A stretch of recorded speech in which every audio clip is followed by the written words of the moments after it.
What if I told you there was a footballer who seemed to exist outside of time, a player who didn't just play the game, he interpreted it, who read football as if it were a secret code written only for him, who saw patterns before they emerged and made decisions before anyone else even realized there was a choice.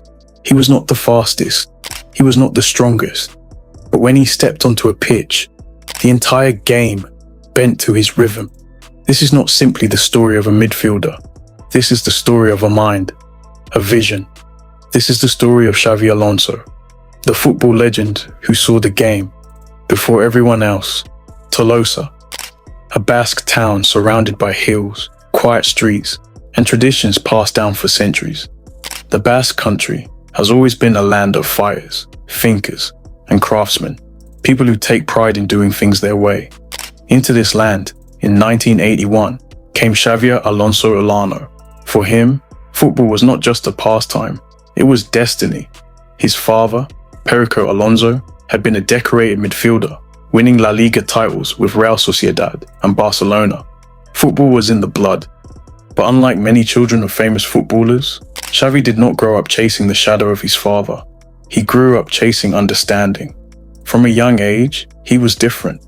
While his brothers Mikel and John played with energy and flair, Xavi's game was about stillness, about awareness. He was the boy who, even at 10, could tell where the ball would land before it arrived. And alongside him, through much of that journey, was another boy from San Sebastian, Mikel Arteta. The two friends bonded over football, often playing together on the beaches of La Concha or in the streets of their hometown. While Alonso gravitated to controlling the rhythm of play, Arteta was more forward-thinking, more expressive, always searching for the killer ball. Two different styles, yet both rooted in intelligence, vision, and a shared obsession with understanding the game. They dreamed together. They spoke about tactics, about their idols, about the future. And though their careers would eventually take them in different directions, those conversations would never be forgotten. Back at Real Sociedad, Alonso's maturity quickly became impossible to ignore.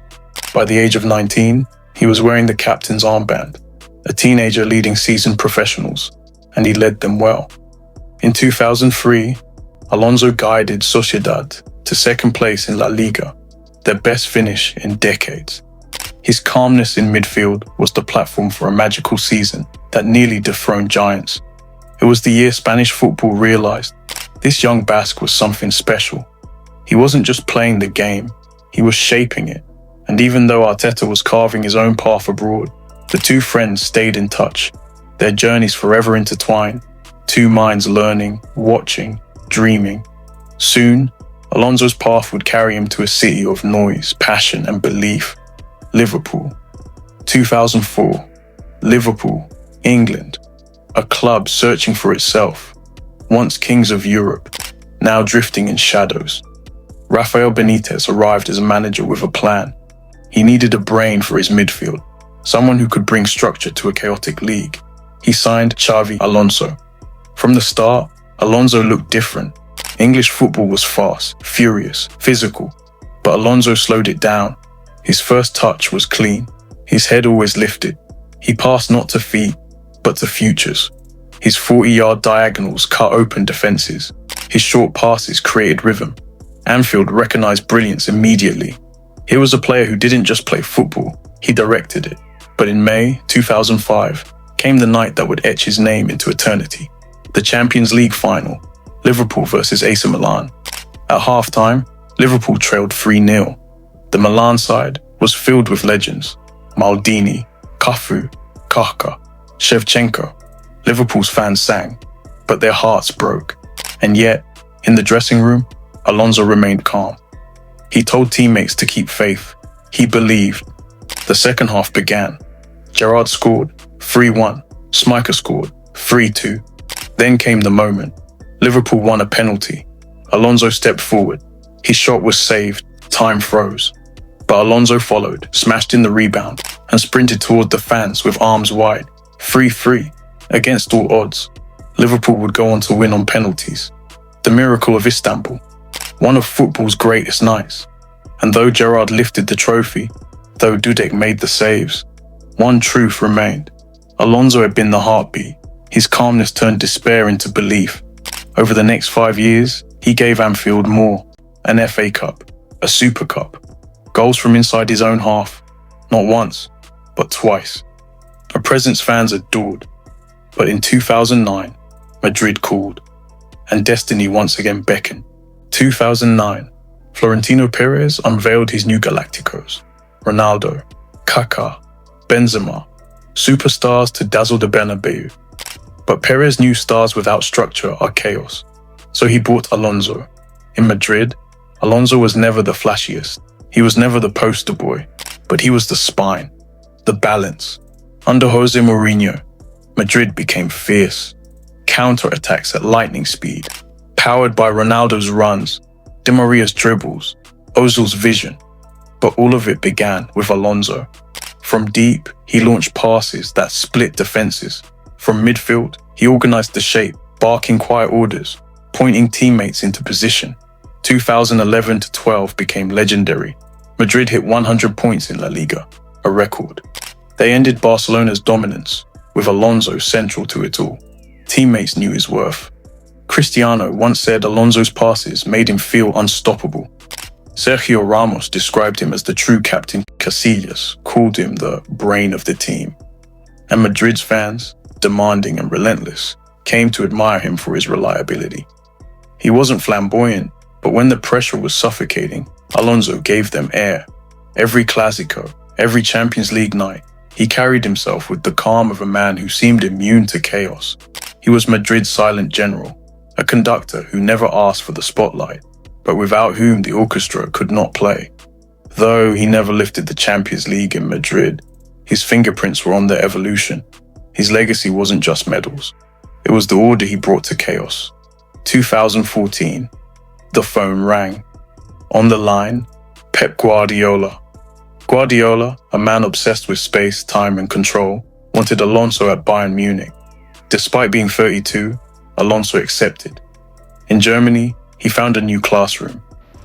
He's really ahead of his time, he's very demanding of himself and with his players.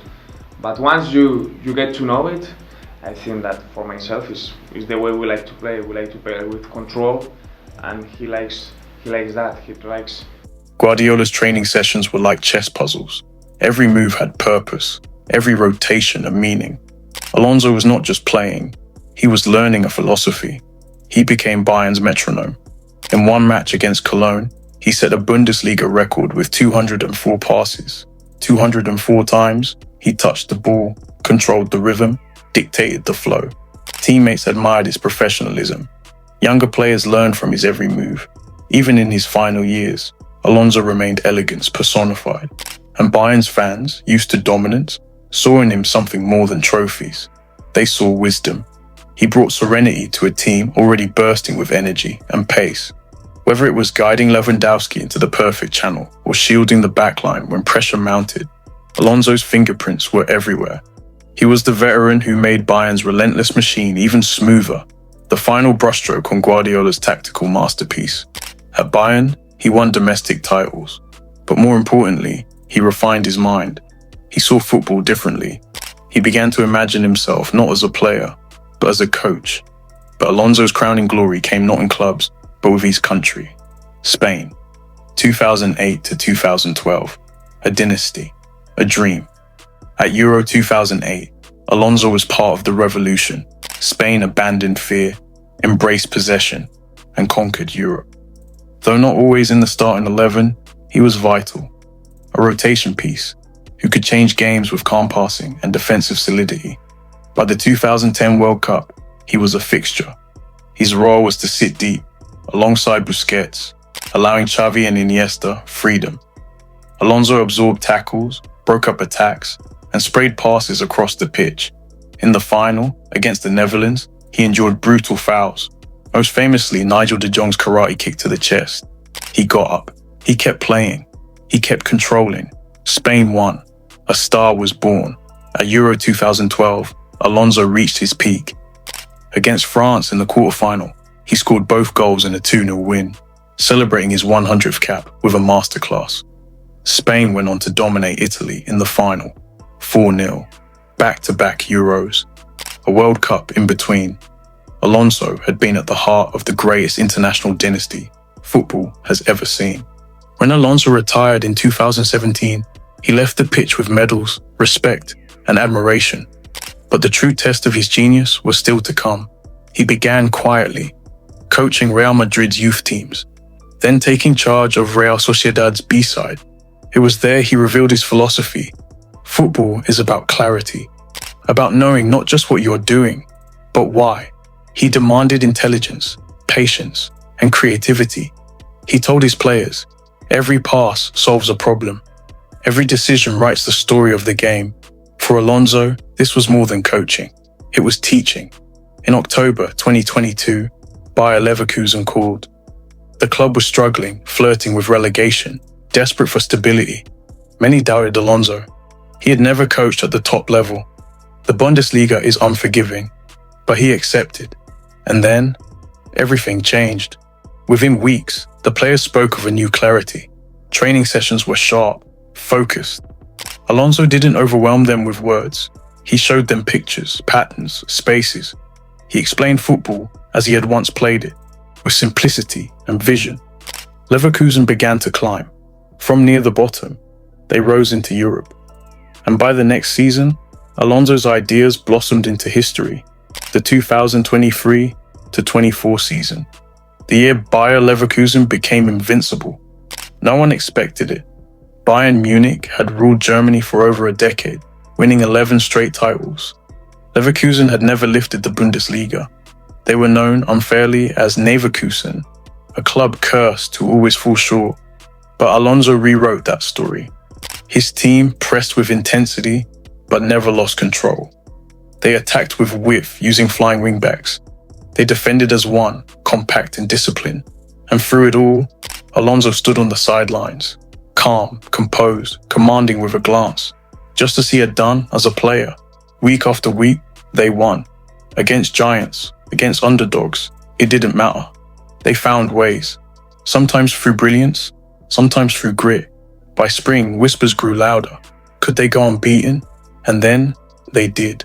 34 games, 28 wins, 6 draws, 0 defeats. Bayer Leverkusen became the first team in Bundesliga history to finish a season unbeaten. A new chapter in German football. A curse broken. The celebrations told the story. Fans flooded the Bay Arena in tears. Players lifted Alonso high into the air. For the first time in the club's 119-year history, they were champions. Not just champions.